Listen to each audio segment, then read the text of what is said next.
साथियों, प्रस्तुत है मेरा एक व्यंग स्टेडियम प्राइवेट को।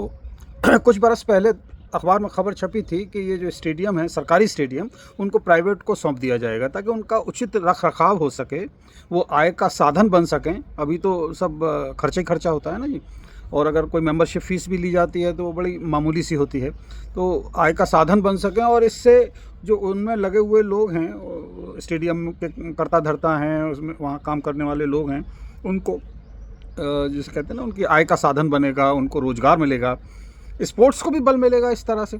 तो ये तय हुआ कि स्टेडियम प्राइवेट को दे दिया जाए, क्योंकि इतने साल से सरकार के पास हैं, कोई ना तो कोई चैंपियन निकल रहे और ना स्टेडियम का उचित रखरखाव हो रहा है, बल्कि उल्टा खर्चा ही खर्चा और हो रहा है।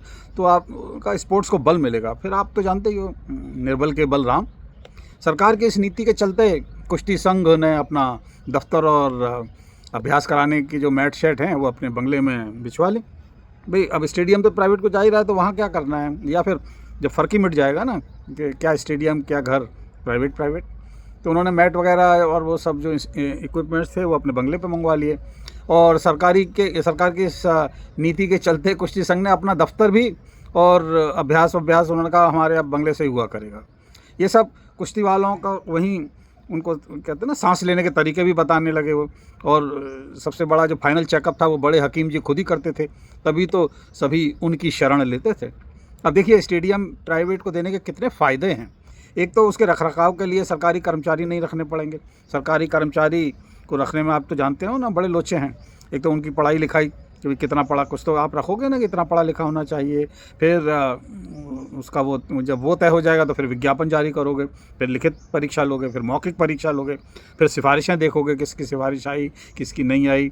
फिर पेपर आउट ना हो जाए ये देखोगे, और पेपर आउट हो गया तो फिर उसके झमेले में पड़ोगे, किसको पकड़ें, इंक्वायरी बैठाओ, वेतन दो, पेंशन दो, मेडिकल दो, हिसाब रखो, सरकारी आवास दो। बहुत बड़ा झंझट है ये। तो खर्चा ही खर्चा है दूसरे शब्दों में। तो स्टेडियम ना हुआ, सरकारी दफ्तर ही हो गया ना ये। वो तो पूरा इस पर तुर्रा ये कि जब जाओ आप स्टेडियम तो या तो बंदा छुट्टी पे है या वो बीमार है। मतलब रखरखाव भी कोई संतोषजनक नहीं होता, उसकी तो आप पूछो ही मत। स्कैम पर स्कैम ही है जी। तो प्राइवेट को दे दो और छुट्टी पाओ, खर्चा नहीं, उल्टे आमदनी ही आमदनी है। उनका एक आदमी सरकारी जो मुलाजिम होते हैं उनके 5 के बराबर होगा, और वो दौड़ दौड़ के काम करेगा जी। ये जो एथलीट हैं जो वहाँ दौड़ते हैं, उन्हीं में से किसी को ठेके पे रख लो ना, उनको कौन सी बाहर नौकरी मिल रही है। तो शाम को ठेके पे रख लो और फिर देखने लायक रौनक हुआ करेगी शाम के वक्त। मुंबई में स्टेडियम के अंदर बार हैं, रेस्टोरेंट्स हैं, जो शादी ब्याह के हॉल भी हैं, बैंकेट हॉल टाइप, उसमें आमदनी है।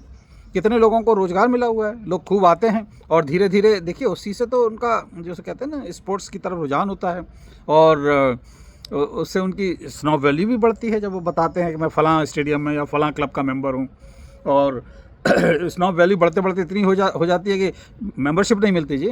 ये वाकई एक मॉडल है जो देश भर के स्टेडियम को अपनाना चाहिए।